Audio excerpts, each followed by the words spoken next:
Shalom semua.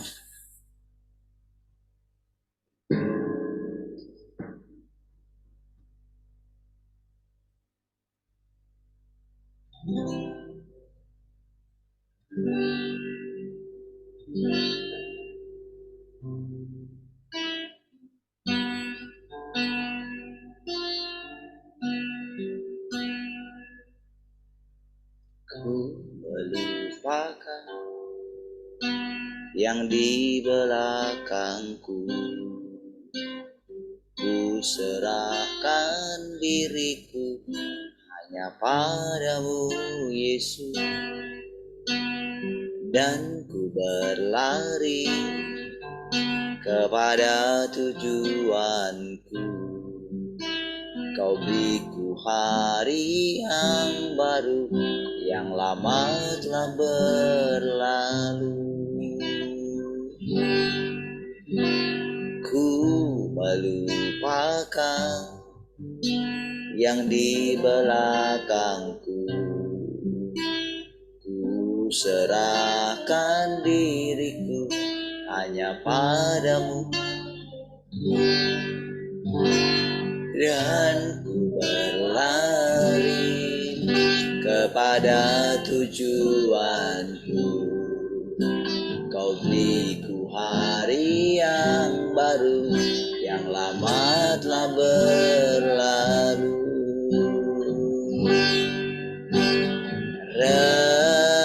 Rencanamu, oh Tuhan, indah bagiku, tak terbatas oleh pikiranku.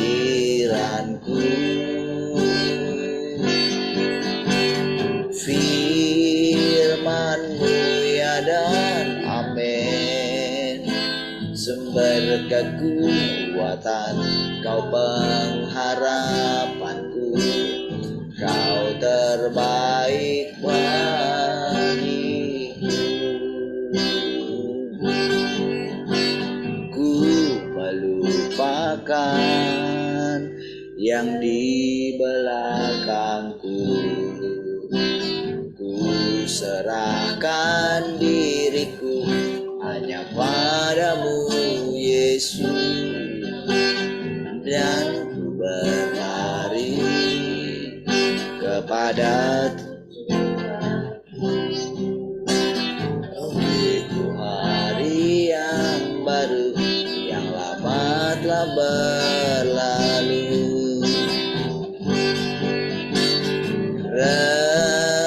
Rencanamu, oh Tuhan, indah bagiku, tak terbatas oleh pikiranku.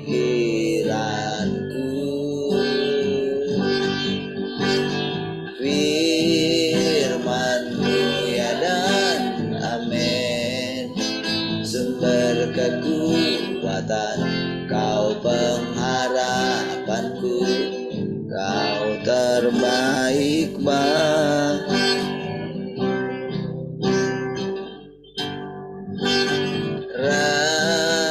Rencanamu, oh Tuhan, indah bagiku, tak terbatas oleh pikiranku. Firman-Mu ya dan amin, sumber kekuatan,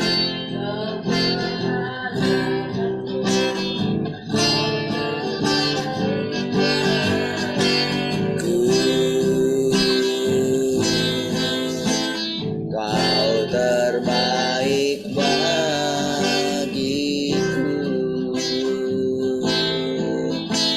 Kau terbaik bagiku.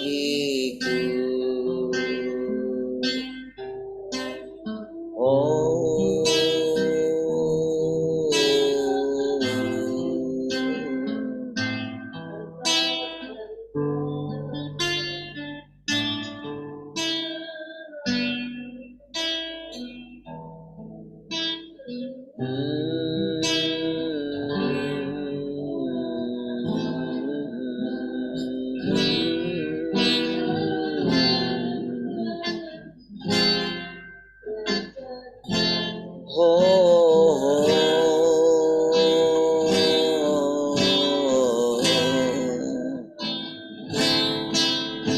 rancanganmu terindah. Oh,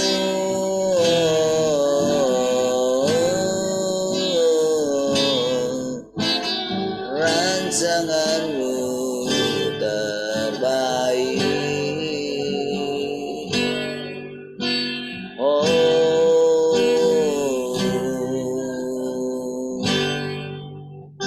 ku nikmati keindahan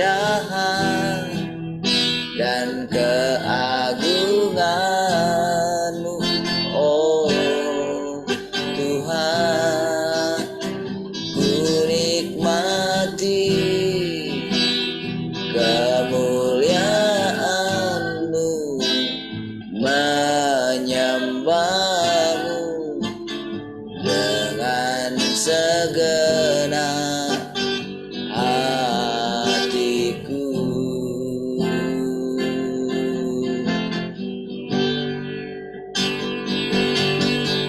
Rindu selalu bersamamu, tinggal di dalam kediaman-Mu, oh Tuhan. Sebab ku sukai hadirat-Mu, tak ingin ku terpisahkan dekat dengan-Mu. Itu yang ku rindukan,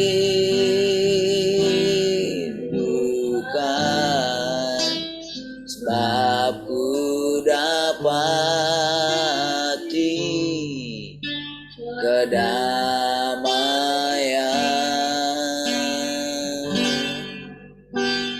Ku nikmati keindahan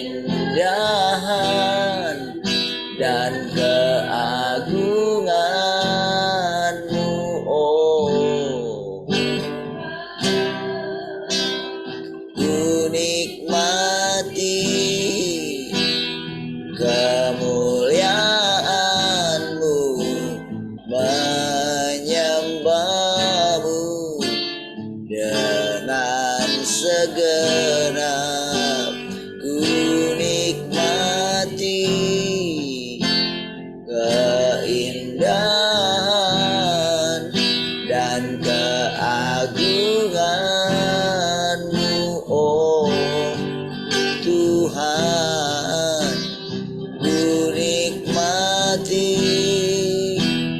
kemuliaan-Mu, menyembah-Mu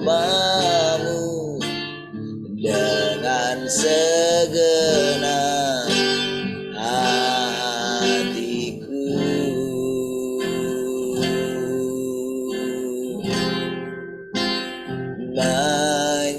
Menyembah-Mu dengan segenap hatiku. Menyembah-Mu dengan segenap hatiku.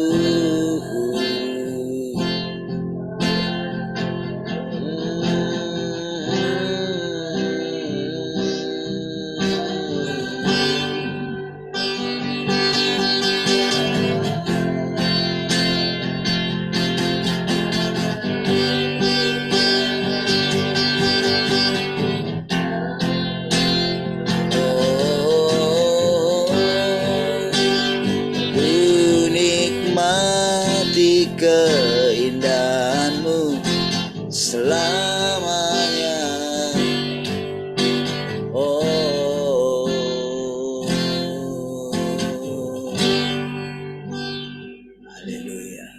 kasih Tuhan. Bersyukur pagi hari ini kami boleh bersekutu kembali. Kau senantiasa menyegarkan roh, jiwa, tubuh kami. Kasih Tuhan kami bersyukur. Perkataan-perkataan dalam kehidupan kami. Semoga Tuhan berkata-kata bagi kami. Kau boleh menyatakan dirimu di tengah-tengah kami Tuhan. Pujilah Tuhan untuk selama-lamanya. Haleluya. Hari semua yang mengasihi Tuhan, sama-sama katakan amin.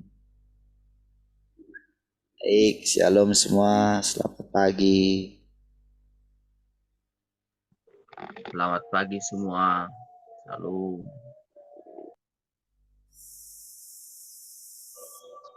Shalom, selamat pagi semua. Shalom, selamat pagi semua. Shalom, selamat pagi semua. Shalom, selamat pagi semua.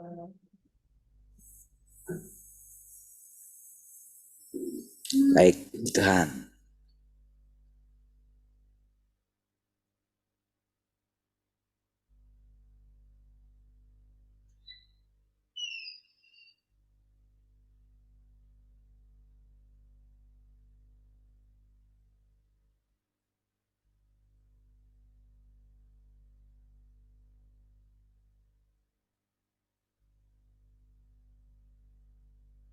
Oke, mari kita lanjutkan, saudara.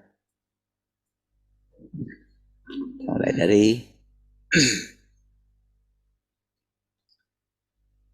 Tuhan akan membawa orang hidup ke dalam kerajaannya dan ke dalam berkat-berkatnya untuk bersamanya selamanya.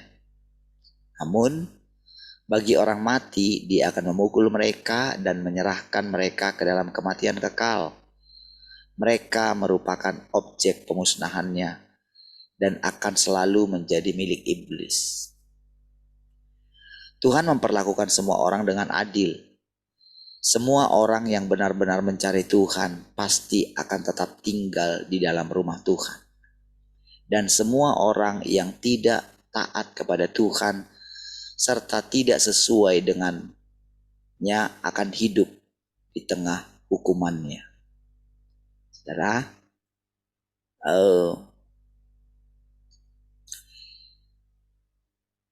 dengan berlanjutnya terus pekerjaan Tuhan, saudara ya, maka dengan sendirinya akan terjadi pemisahan, saudara. Orang tidak bisa berkata, oh engkau tidak adil. Dari mana kami bisa mendengarkan perkataanmu? Tidak ada orang yang beritakan kepada kami gitu. Tidak bisa demikian, saudara, karena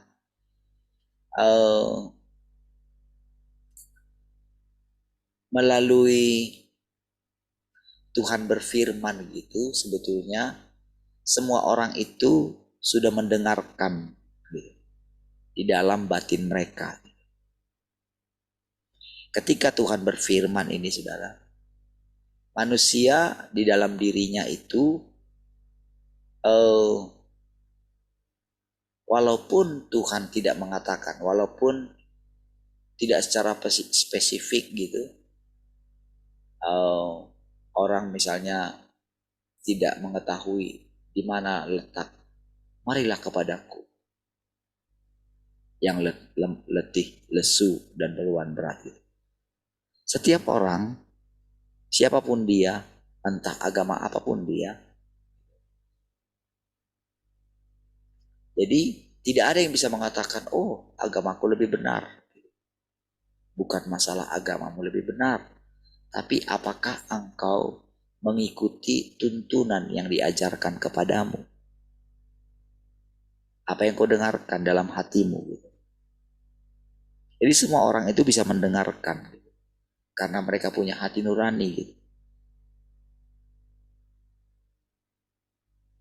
Jadi ketika Tuhan berfirman gitu, jadi sebetulnya gak ada juga alasan bagi orang, oh kami tidak tahu kalau itu engkau gitu. Kalau yang datang kedua kali itu adalah engkau, kami telah disesatkan. Seandainya seseorang punya hati yang murni, maka dia pasti akan melihat Tuhan. Entah dia datang dengan tampilan bagaimanapun gitu. Nah, jadi kalau apalagi kalau seseorang itu sudah membaca Alkitab misalnya, kan dengan dia membaca dia akan tahu bagaimana Tuhan itu gitu. Kalau mereka mengatakan pengikut Kristus gitu. Nah, jadi mereka kan tahu, ada jelas-jelas ayat firman-Nya bilang, kalau kamu tidak menyangkal dirimu, kamu tidak berkenan bagiku. Nah, jadi saudara, orang yang hidup katanya akan menerima berkatnya dan hidup selama-lamanya katanya. Walaupun orang tidak membaca perkataan ini, maka di dalam dirinya saudara pasti ada tuntunan yang mengatakan ini. Tapi karena dia telah mengeraskan hatinya, atau sebetulnya dia itu tidak pernah mencari Tuhan. Saudara, ketika Tuhan mengatakan saatnya akan tiba dan sudah tiba bahwa orang mati akan mendengarkan suara Anak Allah. Entah di belahan dunia manapun orang mati itu pasti mendengarkan suara Anak Allah. Tapi apakah mereka percaya? Gitu. Nah, saudara, ketika murid-muridnya bertanya sesuatu, lalu siapakah orang yang akan diselamatkan? Karena melihat pemuda yang kaya itu yang sudah melakukan firman Tuhan, Taurat, tapi ternyata dia itu tidak bisa masuk ke dalam kerajaan Allah karena hartanya.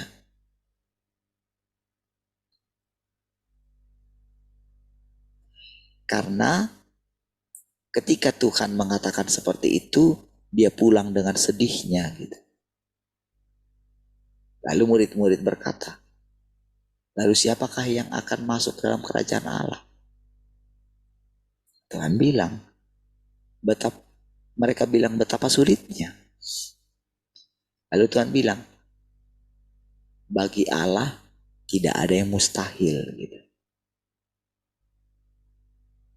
Jadi saudara, ketika kita melihat bagaimana ketika kita mendengarkan firman Tuhan setiap hari gitu ya, rasanya saudara, apalagi ketika dikatakan semakin sungguh-sungguh, rasanya itu semakin sulit gitu. Semakin banyak menderita penderitaan, mengalami penderitaan gitu. Seolah-olah kita tidak melihat keselamatan yang dari Tuhan itu. Sebetulnya apa yang kamu cari? Tuhan itu sendiri atau mujizat-mujizatnya? Orang selalu bilang, padahal Tuhan sudah melakukan banyak sekali mujizat. Padahal orang-orang Farisi itu bilang, apakah yang telah kau buat? Musa juga berikan kami manna gitu. Jadi kepercayaan manusia pada umumnya selalu mau melihat Tuhan yang nyata, tapi sesuai dengan gagasan mereka. Tidak pernah mau berubah. Dalam setiap hal apapun gitu. Kalau Tuhan itu pasti kayak gini. Makanya selalu kalau mau melihat ketika mau memilih kemarin misalnya, pastikan ukurannya selalu orang baik gitu. Makanya selalu mereka melihat rekam jejaknya. Padahal rekam jejaknya semua boleh terlihat dengan jelas, tak ada yang baik. Lalu bagaimana cara mengukurnya? Yang baik menurut mereka. Oh, yang melanjutkan pembangunan misalnya begitu. Apakah begitu? Apakah itu ukuran? Itu pilihan Tuhan?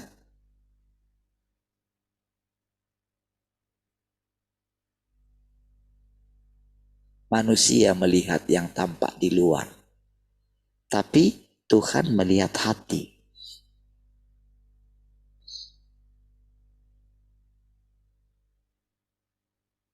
Lalu mereka melihat, oh yang benar ini kan sesudah terpilih. Mereka tidak peduli entah caranya itu benar atau curang.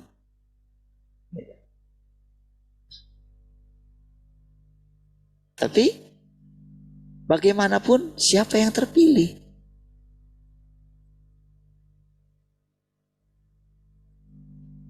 Nah, saudara, ketika Tuhan itu berbicara, Tuhan berbicara, kalau kita lihat ini, dari mana kita percaya kalau ini adalah firman Tuhan? Banyak orang selalu melihat, oh kalau itu tidak sesuai dengan Alkitab. Mereka lupa, siapakah yang membuat Alkitab itu? Mereka lupa, ketika Yakub percaya kepada Tuhan belum ada Alkitab. Ketika Abraham percaya kepada Tuhan belum ada Alkitab. Ketika Ishak percaya kepada Tuhan belum ada Alkitab. Mereka lupa kalau Alkitab itu adalah buatan manusia. Dengan mengumpulkan semua surat-surat. Tapi apakah hanya itu firman Tuhan? Apakah itu saja firman Tuhan? Berarti kalau seperti itu, kalau Alkitab itu adalah Tuhan, berarti manusia sudah membatasi Tuhan, telah mengurung Tuhan di dalam Alkitab. Itulah yang dilakukan oleh orang Farisi terhadap Tuhan Yesus. Tuhan Yesus tidak pernah mempedulikan dirinya.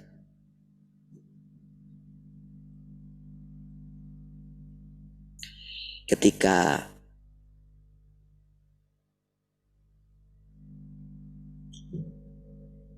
murid-muridnya, murid yang mungkin dipercayakan dia untuk melanjutkan pelayanan itu gitu. Tapi ternyata Petrus tidak mengasihi Tuhan seperti yang diharapkan oleh Tuhan. Tuhan tidak memaksa Petrus. Dia hanya berfirman, coba kamu renungkan. Apakah engkau mengasihi aku lebih daripada yang lain?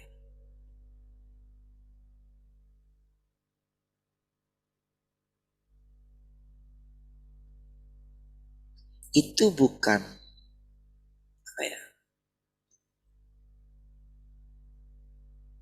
itu bukan memaksa Petrus untuk mengasihi Tuhan lebih daripada yang lain.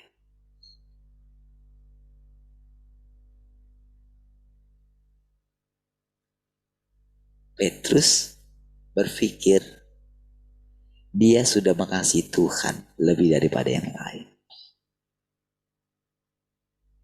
Engkau tahu Tuhan, aku mengasihi engkau. Iya, aku tahu itu. Tapi apakah engkau sudah benar-benar mengasihiku? Dia sedang tidak mengatakan kalau Petrus tidak mengasihi Tuhan. Cuman dia belum mengerti apa arti kasih yang sesungguhnya. Kalau seandainya nanti engkau mengalami hal yang tidak sesuai dengan gagasan, coba cek, apakah engkau tetap mengasihiku? Jadi sebetulnya pertanyaan ini kepada semua orang yang mengatakan kalau Yesus itu adalah Tuhan. Mereka yang mengatakan percaya kepada Tuhan. Kalau sesuai dengan gagasan manusia, orang mengatakan, kayak mengasihi Tuhan, Tuhan itu baik. Tetapi ketika tidak terjadi sesuai dengan gagasan mereka, apakah mereka tetap mengasihi Tuhan? Mereka pasti akan bilang, mereka akan membandingkan diri mereka dengan orang lain. Kenapa aku mengalami kayak gini? Kenapa orang lain tidak? Orang yang lain juga begitu.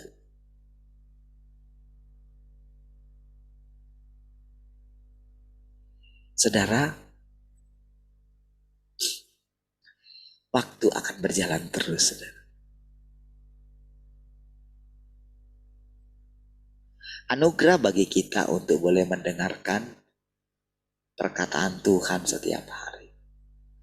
Anugerah bagi kita untuk boleh mendengarkan apa yang sebetulnya sudah ada dalam hati kita. Ya kan?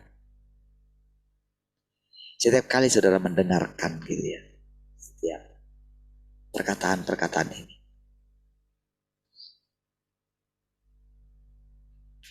saya tahu di dalam hati saudara, saudara itu pasti mengiyakan semua perkataan itu. Apa yang ingin saudara katakan dalam hati saudara ketika saudara mendengarkan perkataan-perkataan yang keluar dari mulut saya, saudara akan mengatakan iya, walaupun itu baru saudara dengarkan. Kenapa saudara? Karena Roh Kudus menyatakan dirinya di dalam kita, menyatakan pekerjaannya di dalam kita. Ketika kita mau mencoba lari dari mendengarkan firman Tuhan, tidak bisa lagi.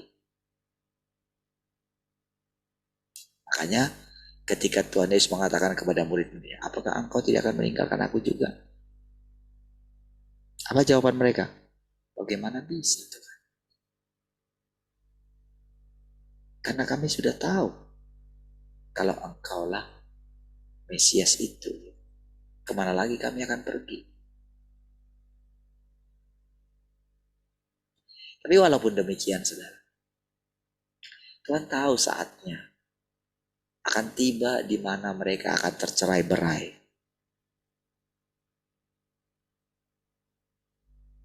Ya kan? Dan terjadi memang saudara. Iya. Tadinya mereka masih ada di Yerusalem, tapi setelah terjadi mulai sedikit penganiayaan, sebetulnya bukan hanya penganiayaan, sebetulnya. Tapi memang mereka itu harus tercerai berai. Ada yang kemana pergi gitu. Harus terjadi gitu. Dan mereka mulai menyadarinya.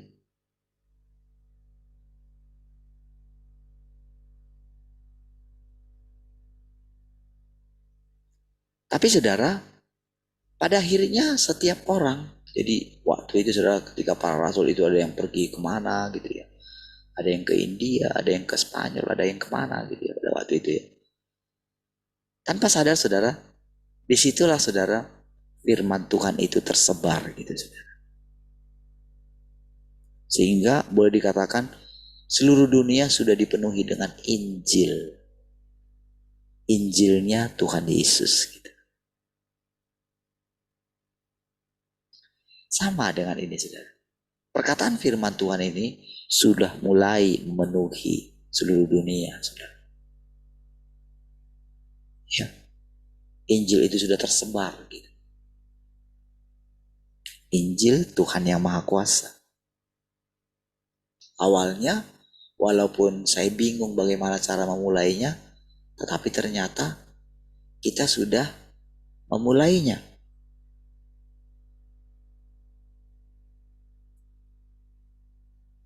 Apakah ada yang bisa membendung? Apakah saya bisa membendung? Apakah teman-teman kita yang dulu itu yang mengatakan, oh Bapak itu sudah sesat, apakah mereka bisa membendungnya? Karena pada akhirnya semua orang itu ketika menjalani hidup sudah kita 3 tahun ini, saudara, orang kan akan menyadari, orang kan akan melihat hidup saya. Apakah tetap Bapak itu masih mengasihi Tuhan kah? Apakah Bapak itu seperti yang kami katakan dia sudah sesat? Dan mereka akan membandingkan diri mereka dengan saya. Kalau mereka punya Roh Kudus, mereka akan bertanya,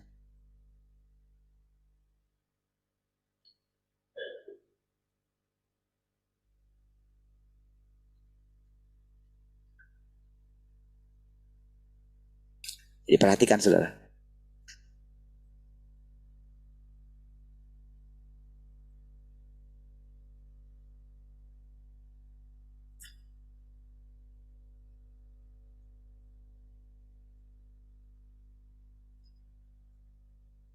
Tuhan akan membawa orang yang hidup ke dalam kerajaannya, ke dalam berkat-berkatnya. Ya. Mungkin engkau tidak yakin akan pekerjaan Tuhan dalam daging. Tapi suatu hari daging Tuhan tidak akan mengatur akhir manusia secara langsung. Sebagai gantinya, rohnya akan mengatur tempat tujuan manusia. Dan pada saat itu, orang-orang akan mengetahui bahwa daging dan roh Tuhan adalah satu. Bahwa dagingnya tidak dapat berbuat kesalahan. Dan bahwa rohnya jauh lebih tidak mungkin untuk berbuat kesalahan. Saudara, nanti kita akan mengerti perkataan ini, saudara. Walaupun dalam hati saya, saudara, ketika mengatakan ini, saya mengerti gitu. Tapi suatu saat, kita akan bisa mendengarkan perkataan ini lebih jelas lagi gitu. Antara daging dan roh Tuhan itu. Saudara, ketika Tuhan Yesus mengatakan perkataan yang baru, apa itu perkataan yang baru? Tubuhku benar-benar makanan. Darahku benar-benar minuman. Oke? Saudara sering mendengarkan perkataan itu kan? Tapi pada waktu itu saudara, perkataan itu ketika dia mengatakan, perkataan yang kukatakan kepadamu adalah roh dan hidup. Oke. Tapi pada waktu itu mereka belum mengerti apa itu daging Tuhan.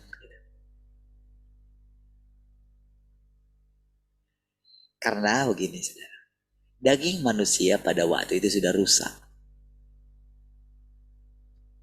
Saudara, sekarang pun daging manusia itu sudah rusak. Jadi ketika Yesus mengatakan, tubuhku benar-benar makanan, aku harus menyerahkan tubuhku ini untuk dimakan.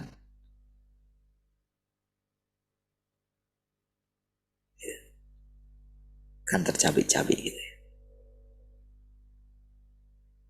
Kan ketika Tuhan Yesus bangkit dari antara orang mati juga, tetap ada tandanya kan. Berarti kan kira-kira kan, berarti kan dagingnya Tuhan itu kan, berarti kan tertinggal juga di dalam paku itu kan. Di dalam salib itu kan. Ya kan? ketika tubuhnya hancur itu, saudara. Lalu ketika dia mengatakan, ketika dia mengambil roti itu, saudara, ini adalah tubuhku yang dipecah-pecahkan demi kamu. Perbuatlah ini setiap kali kamu melakukannya, menjadi peringatan akan aku. Jadi saudara, dengan melakukan perjamuan itu dulu sebelum kematiannya, maka orang sudah makan tubuhnya Tuhan. Oke? Jadi saudara, ketika kita memakan tubuhnya Tuhan, kita melakukan tindakan iman. Saudara, karena itu adalah firman Tuhan, maka menurut Tuhan, setiap orang yang percaya kepada Tuhan tidak akan bisa lari daripada Dia. Dan nanti sesuai dengan pekerjaan Tuhan yang berlangsung, maka sama seperti Tuhan Yesus tidak pernah bisa mengatakan, kalau dia selalu mengatakan begini, Bapak, kalau boleh lalukanlah cawan ini, tapi jangan kehendakku, kehendakmu lah yang jadi. Karena orang percaya kepada Tuhan Yesus, maka orang tidak bisa mengatakan, oh aku percaya sama Tuhan, sementara hidupnya tidak seperti Tuhan Yesus. Orang tidak bisa bercita-cita, aku mau menjadi seperti Tuhan Yesus. Mereka terus akan memberontak, saudara. Kalau mereka tidak mau menyerahkan nyawa mereka, sampai kapanpun mereka akan terus memberontak. Siapapun dia, jangan pandang kehebatan setiap orang.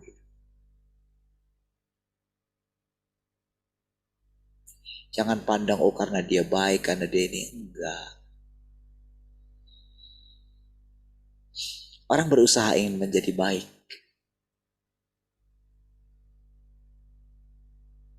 Tapi ketika Tuhan Yesus dikatakan baik, dia tidak pernah mengatakan dirinya baik. Hanya Allah yang baik.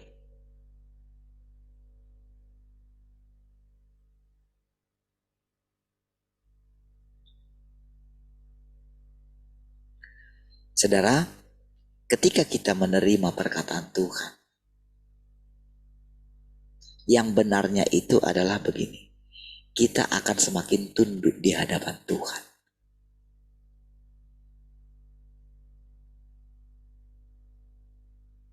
Gak peduli entah dia mengalami Tuhan atau tidak, entah Tuhan itu ada di dalam jawaban doanya atau tidak.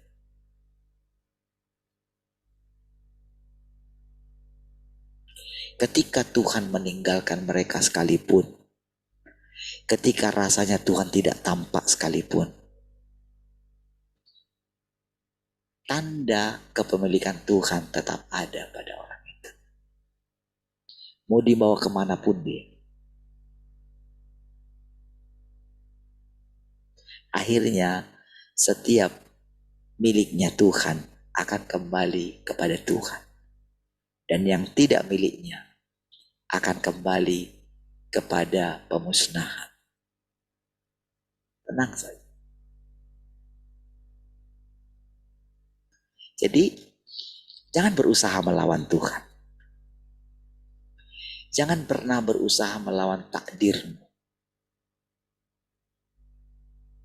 Carilah kebenaran. Kalau saudara sudah mulai menemukan bahwa engkau memang sudah dipilih Tuhan sejak dalam kandungan ibumu, berbahagialah. Maka engkau tidak perlu sulit lagi. Ketika Yesus mulai menyadari dirinya, kalau dia itu adalah anak Allah. Ketika dia dicobai pada usia 30 tahun, 29 tahun. Ketika dia dicobai, dibawa ke padang gurun, saudara. Iblis mencobai dia. Kalau engkau anak Allah, buatlah ini, buatlah itu. Dia tahu kalau dia sedang dicobai.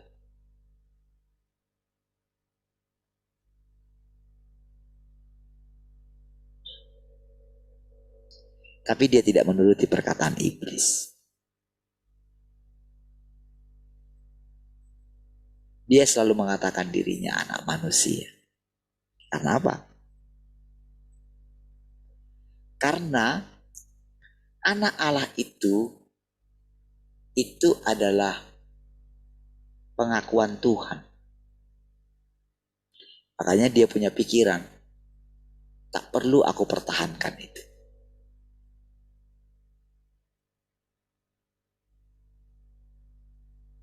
Makanya dia selalu punya prinsip, dia anak manusia.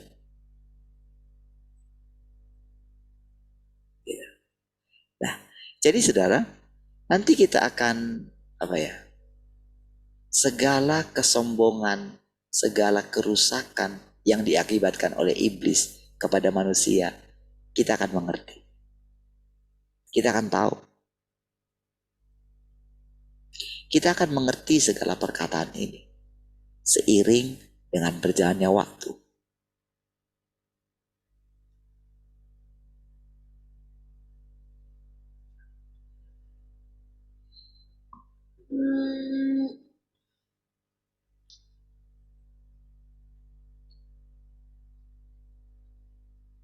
Pada akhirnya, dia pasti akan membawa mereka yang telah hidup kembali ke dalam kerajaannya. Tidak lebih satu orang pun, tidak kurang satu orang pun. Adapun orang mati yang tidak hidup kembali, mereka akan ditempatkan ke dalam sarang iblis.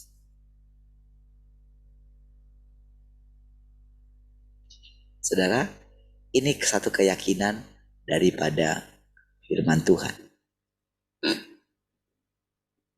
Ya, bahwa pada akhirnya orang akan dipisahkan satu dengan yang lain. Dikatakan tidak lebih, tidak kurang, pas. Makanya saudara, kalau kita lihat pekerjaan ini saudara, tak ada gunanya saudara kita itu membandingkan diri kita dengan orang lain. Kita menganggap diri kita lebih baik dari orang lain. Tidak ada gunanya sama sekali. Tidak ada gunanya kita iri dengan orang lain. Jalani saja hidup. Dan tidak ada gunanya kita memaksa orang lain.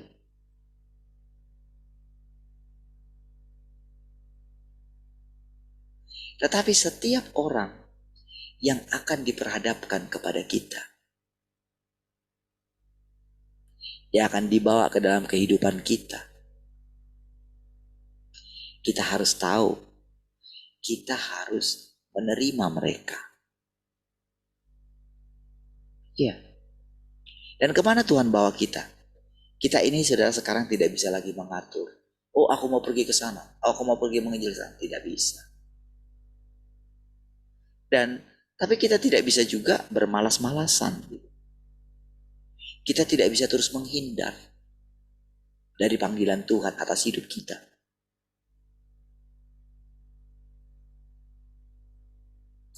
Karena kita harus, ketika dia mengatakan, ketika aku lapar, kamu berikan aku makan. Kapan engkau lapar Tuhan? Kapan kami melihat engkau kelaparan?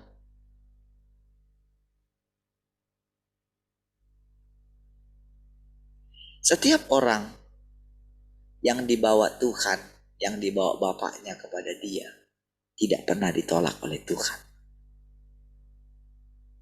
Tetapi ada orang yang datang kepada dia, dia mengatakan, tidak. Kamu pulang saja. Pergi sampaikan. Persembahkanlah korban.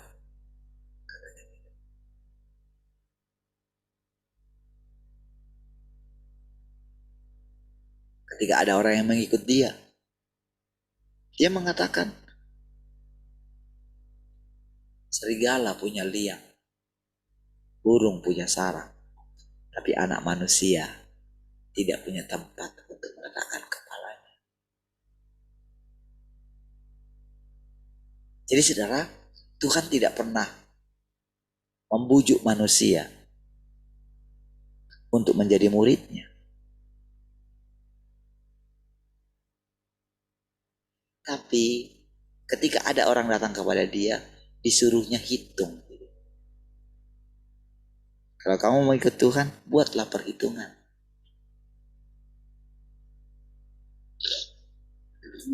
Oke, kita lanjut sekarang ya. Memiliki watak yang tidak berubah berarti memusuhi Tuhan. Nah, ini sekarang lihat tingkatannya ya. Nah, saudara, kalau tadi saudara dikatakan pada akhirnya kita akan tahu bahwa daging dan roh Tuhan itu tidak bisa berbuat kesalahan. Kita kan selama ini kan kita hanya lebih mengenal kepada roh Tuhan. Kita belum mengerti apa itu daging Tuhan. Selalu saudara, kita itu masih masih selalu melihat tubuh kita ini tubuh yang lama. Dan kita belum tahu bagaimana caranya daging kita ini diubahkan. Bagaimana artinya daging Tuhan itu ketika dikatakan begini, daging kita ini tidak berguna. Iya, padahal daging kita ini adalah ciptaan Tuhan juga. Apa maksudnya itu semua? Kita belum mengerti saat ini. Bencilah dirimu katanya. Oke. Ketika seseorang itu berbuat kesalahan gitu ya, yang berulang-ulang gitu ya, seperti misalnya Paulus itu, dia nggak mengerti, nggak mudeng-mudeng, saudara. Ketika dia terus berjuang, gitu. Karena saudara di dalam diri Paulus itu saudara masih kuat sekali, masih kental sekali Taurat itu saudara. Jadi dia telah menjadikan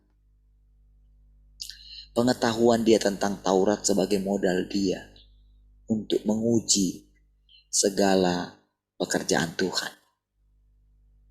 Makanya saudara, kalau saudara baca di bagian firman Tuhan ini saudara ya, saudara akan melihat bagaimana perkataan Tuhan tentang Paulus dan tentang Petrus. Sangat berbeda sekali dengan pemahaman manusia sekarang atau orang Kristen sekarang membandingkan Petrus dengan Paulus. Boleh dikatakan pengajaran Paulus sudah meracuni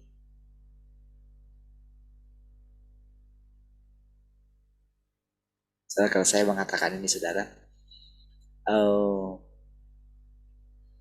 sama seperti perkataan firman Tuhan ini, saudara mesti murni menerima firman Tuhan ini saudara. Kalau saudara memiliki hati yang murni, mendengarkan perkataan ini, engkau tidak perlu curiga. Sama seperti Tuhan itu adalah murni, Tuhan itu penguasa segalanya, engkau tidak perlu takut sedikit pun. Sekalipun engkau tidak memahami perkataan yang saya sampaikan gitu. Jadi kalau saya berganti-gantian gitu ya. Kadang saya, kadang memang Tuhan itu sendiri. Saya secara pribadi itu juga perlu.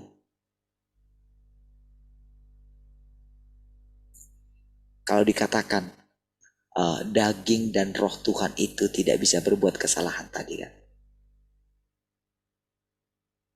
Sedikit pun orang itu yang mengatakan ini tidak sedang membela diri. Nggak ada. Dia udah lepas dari situ semua. Dan sama seperti Tuhan dulu, gitu, saudara. Kalau saudara lihat bagaimana Tuhan Yesus dulu bicara, kalau saudara pahami dengan cara Tuhan berbicara sekarang, itu persis. Dari situlah nanti saudara akan tahu, oh ternyata Tuhan yang ini benar-benar sama ya dengan Tuhan Yesus. Kalau orang lain, saudara, mereka selalu lihat tampilan fisik. Oh dia perempuan. Emang kalau perempuan kenapa? Dan memang harus perempuan. Bukan masalah perempuan. Dan sekarang yang mengatakan kepada saudara, laki-laki. Ya kan? Kenapa rupanya? Karena firman Tuhan juga bilang, anak manusia, anak perempuan, anak laki-laki yang dilahirkan oleh perempuan itu. Ini ya kan? Apakah saudara pernah mendengarkan perkataan itu?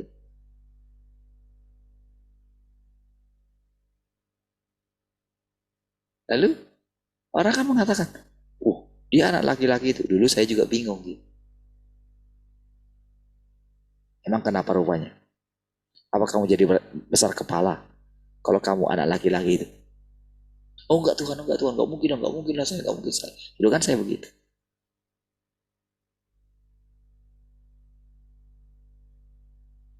Itu yang membuat saudara, orang itu lari. Orang-orang tidak mau mendengarkan persekutuan saya. Tapi saudara, sampai sejauh ini, apakah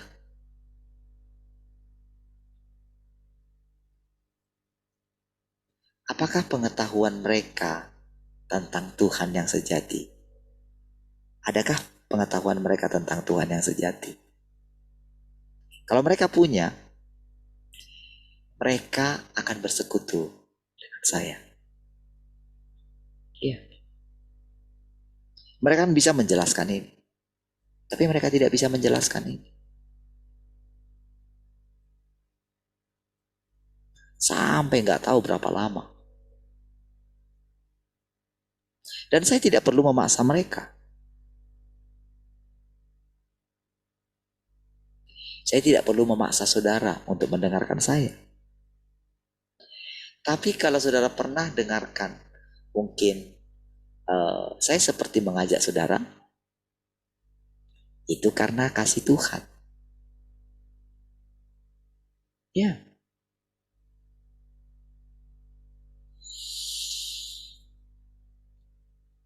Walaupun saudara, murid-murid itu, dia mengetahui, saudara, Tuhan itu mengetahui kesedihan mereka gitu ya. Ketika pada akhirnya dia mulai terus terang kepada mereka. Kadang saudara pikiran Tuhan itu, sanggup nggak mereka ini ya, mendengarkan perkataan ini. Makanya saudara, dia berdoa untuk murid-muridnya. Bukan untuk dunia aku berdoa, tetapi untuk mereka. Dan bagi mereka yang percaya kepadaku oleh karena pemberitaan mereka. Tuhan sudah berdoa untuk kita. Kita sudah beberapa generasi, saudara. Apakah Petrus mengenal kita? Mana tahu dia.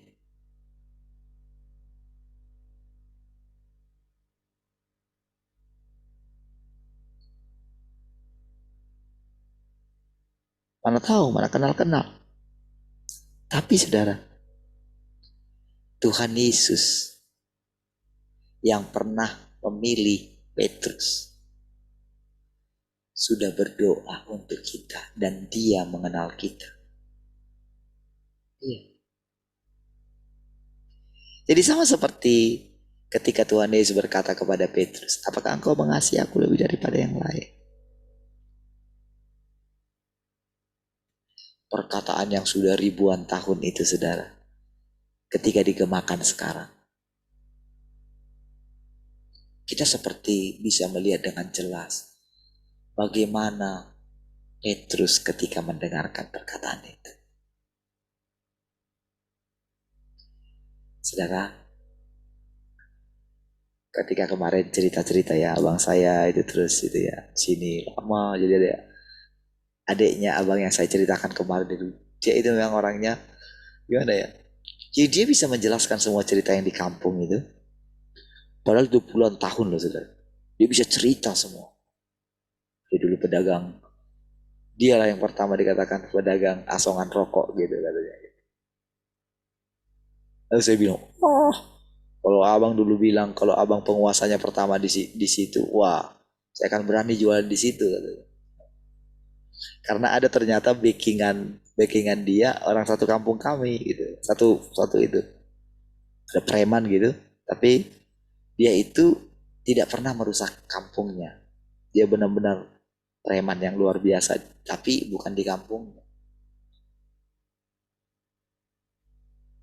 Kalau ada orang yang berani sama kamu di itu daerah bioskop itu ya, jadi dulu itu kalau lu jualan rokok itu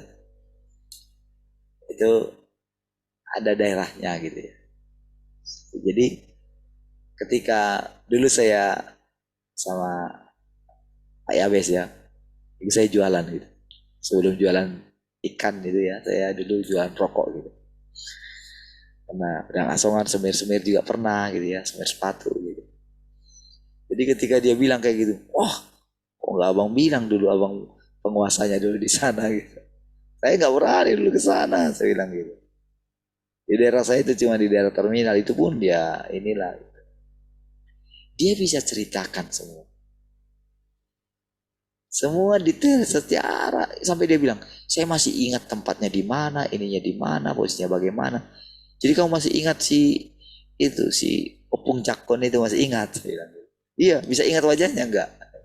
Masih ingat gitu. Masih tahu intonasinya gimana dia bilang. Ahmadiho. Saya dia masude nadi tuhormu. Jadi sama seperti yang dibilang itu, memang persis seperti itu semua. Dan kan umur saya dengan abang itu beda beda 11 tahun ya. Dia 68, 75, 68. 75 kurang 68 berapa? 7 tahun. Beda 7 tahun saya dengan dia. Saya beda 7 tahun dengan dia. Tapi semua yang diceritakan itu persis seperti itu gitu. Karena kan saya dia enggak tahu lagi. Karena jarak 7 tahun itu gitu. Saya nggak tahu gimana dulu dia dengan si yang saya bilang tadi itu gitu. Tapi persis yang diceritakan itu. Karena persis seperti itulah dia berhadapan dengan si Opung Cakon tadi gitu. Cuman bedanya dulu kepada cucunya yang paling besar. Di zamannya dia kan cucunya yang paling besar si Opung Cakon itu. Ada yang jualan dulu kan. Oh itu buat jo puro-puro ki nah di balik pitui itu zamannya dia. Kalau zamannya kami ke cucunya perempuan. Oh hati buat jo puro-puro ki nah di balik pitui katanya. Cuman nadanya itu seperti nada yang diceritakan oleh dia itu saya bisa ingat. Dan ketika saya tanya itu, abang bisa tahu nggak? Masih ingat nggak nada bicaranya kayak mana gitu? Ya iyalah. Jadi ketika dia ceritakan nada bicaranya itu, dia tirukan. Saya bisa konfirmasi kalau itu betul. Karena saya juga mengalami seperti yang dia alami. Jadi semua ceritakan bisa saudara, diceritakan dia itu detail, di mana tempatnya, orang-orangnya siapa, disebut gitu. Saya bisa ingat gitu. Kamu kenal nggak sih? Kamu nggak kenal lagi. Iya, tapi saya pernah dengar nama itu. Baik ketika disebut dokter angin katanya gitu. Hanya di kampung kami ada dokter angin. Kentut nggak ada anginnya katanya. Itu dokter angin, saudara.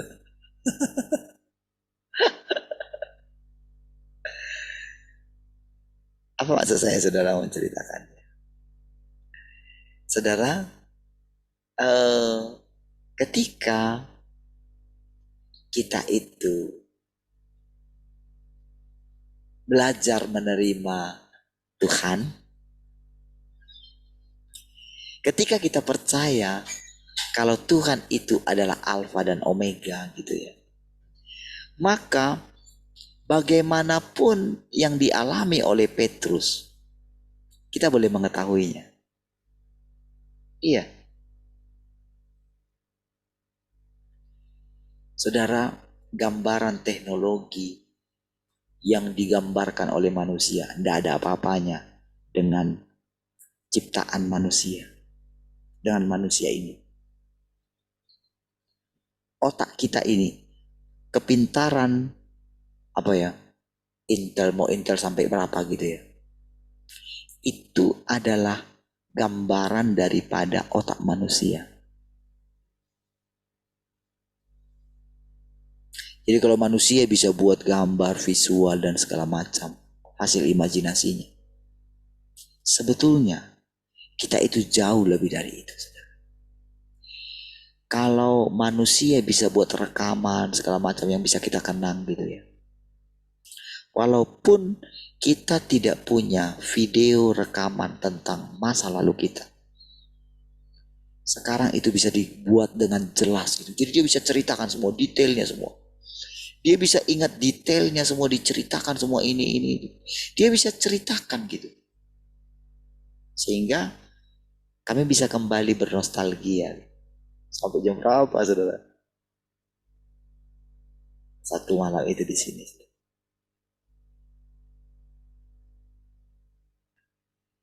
Saudara, cara Tuhan itu, saudara, menyatakan dirinya itu, saudara, sungguh sangat unik sekali, saudara. Makanya saudara, kalau saya bisa cerita kepada saudara seperti ini gitu ya, saya boleh merasakan, saudara, bagaimana Tuhan itu sendiri sedang cerita kepada kita semua. Iya. Dan saya berani mengatakan itu. Saya tidak perlu merasa kepala saya, kuping saya besar, kepala saya besar menceritakan itu kepada saudara. Nggak perlu saya merasa kayak tersanjung saya mengatakan seperti itu. Nggak perlu, nggak ada gunanya. Saya berani mengatakan itu sambil tersenyum gitu ya. Karena nggak ada gunanya saya membanggakan diri di hadapan Tuhan. Dan nggak ada gunanya saya menyembunyikan diri. Jadi saudara, kepada kita Tuhan itu berterus terang. Iya. Karena Tuhan Yesus kepada murid-muridnya, dia terus terang, saudara. Makanya Tuhan Yesus itu sering sekali membawa murid-muridnya itu sendirian. Dia sendirian bersama dengan murid-muridnya. Makanya saudara, ketika kita dibawa ke dalam keadaan ini, saudara,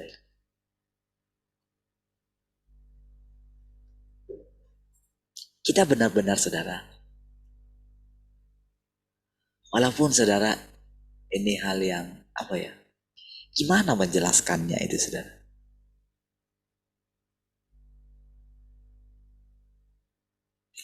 Tuhan itu, saudara, bilang kayak gini, saudara. Jangan lemparkan mutiaramu ke babi, katanya. Hati-hatilah terhadap siapa kamu bicara.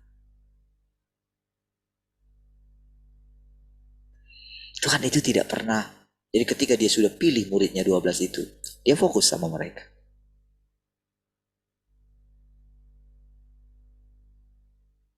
Itu yang tercatat gitu.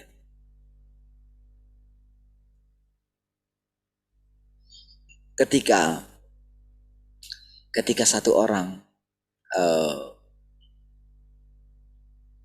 menggantikan dia kan, yang satu orang yang itu kan, yang mengkhianat itu kan, yaitu Yudas itu. Tahukah saudara, orang-orang mengatakan ketika dipilih kan murid-murid kan melakukan pemilihan kan, dan lahirlah Matius kan. Lalu ternyata berikutnya ada seolah-olah penggantinya kan Paulus kan. Lalu kan orang kan menerjemahkan, oh sebetulnya Tuhan sudah pilih Paulus. Pekerjaan Tuhan sudah berbeda, saudara. Kan pada waktu itu kan murid-murid itu bilang kan, oh harus dicari penggantinya katanya. Oke. Tetapi yang berikutnya mengatakan, oh harusnya penggantinya adalah Paulus. Jadi bayangan mereka, kan karena ada kitab Wahyu kan, tentang 12 gerbang, yaitu nama murid-murid Tuhan itu, saudara. 12. Menurut mereka, ya 12 murid yang ada di pintu gerbang itu adalah bukan Matius yang satunya, bukan Matius yang satunya, tapi Paulus gitu. Itu menurut Tuhan bilang kayak gitu enggak? Tidak.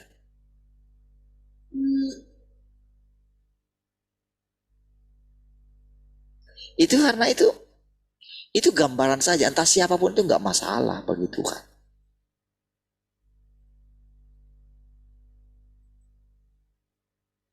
Yesus saja melupakan dirinya kok. Ketika Yesus mengatakan dia kembali kepada Bapa, oh dia sudah melupakan dirinya.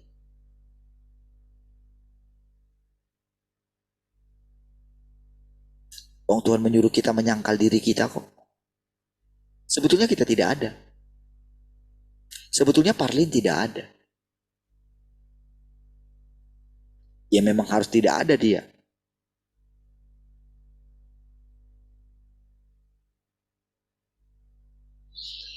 Ketika saya mengingat bapak saya, bukan bapak saya, tapi Tuhan yang menampakkan diri melalui bapak saya.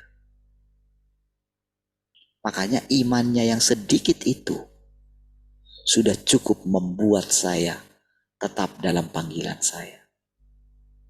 Makanya ketika saya bilang kemarin tentang anak-anak saya akan mengingat saya. Ya. Apa yang mereka ingat? Iman saya kepada Tuhan. Mereka melihat kehidupan saya dengan nyata. Mereka dipelihara oleh Tuhan. Oleh karena iman bapaknya. Mereka sangat ingat. Ya, itu akan terus menyertai hidup mereka. Sama seperti bapak saya yang membanggakan saya. Ya. Dia cukup bangga dengan saya.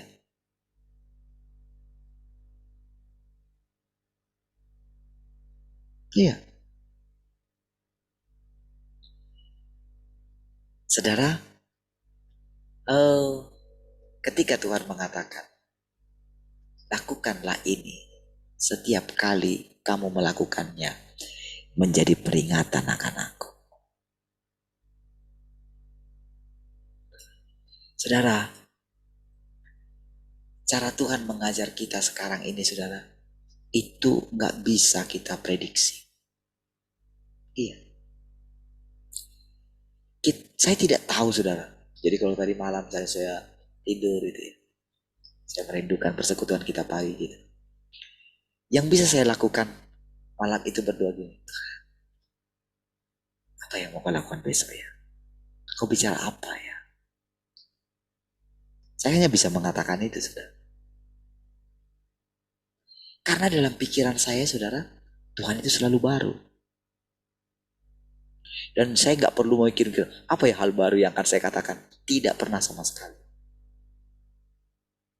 Dan ternyata memang iya, saudara.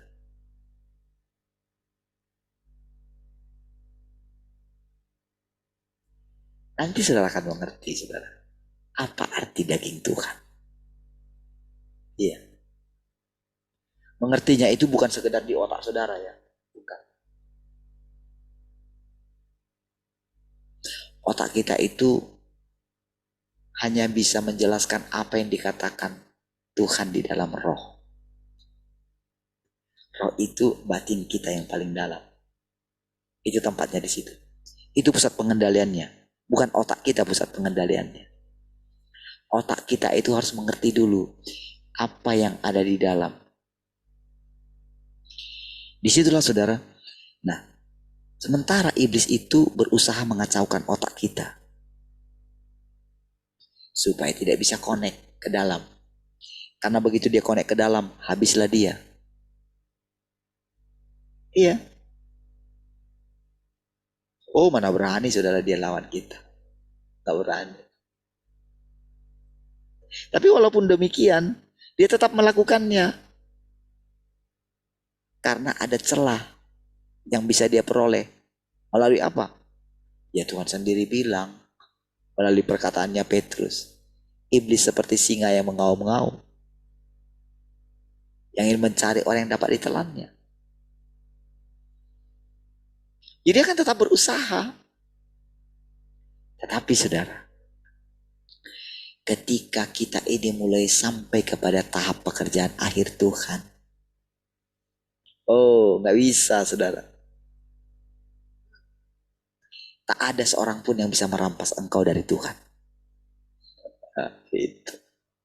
Seperti itu keyakinannya saudara. Tuhan tidak takut sama sekali. Termasuk segala kerusakan yang kita alami. Iya.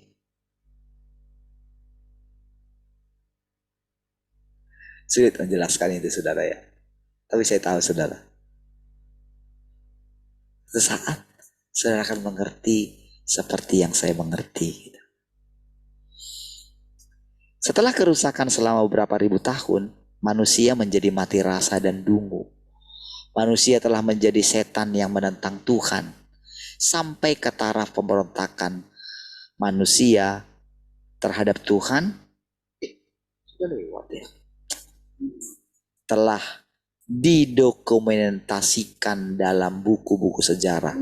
Dan bahkan manusia itu sendiri tidak mampu menceritakan dengan lengkap tentang perilakunya yang suka memberontak. Karena manusia telah begitu dalam dirusak oleh iblis. Dan telah disesatkan oleh iblis sampai sedemikian rupa. Hingga dia tidak tahu kemana harus berpaling. Ya, saya... Baik, saudara. Bisa kita lanjutkan lagi ya. Mari kita berdoa. Makasih Tuhan, kami bersyukur pagi hari ini. Setiap perkataan-perkataan, terpujilah Tuhan. Yang membawa kami boleh menikmati berkat-berkat-Mu sepanjang hari ini Tuhan. Terpujilah Tuhan, haleluya. Sama-sama katakan, amin. Baik, Tuhan semua. Tuhan memberkati, sampai ketemu besok pagi.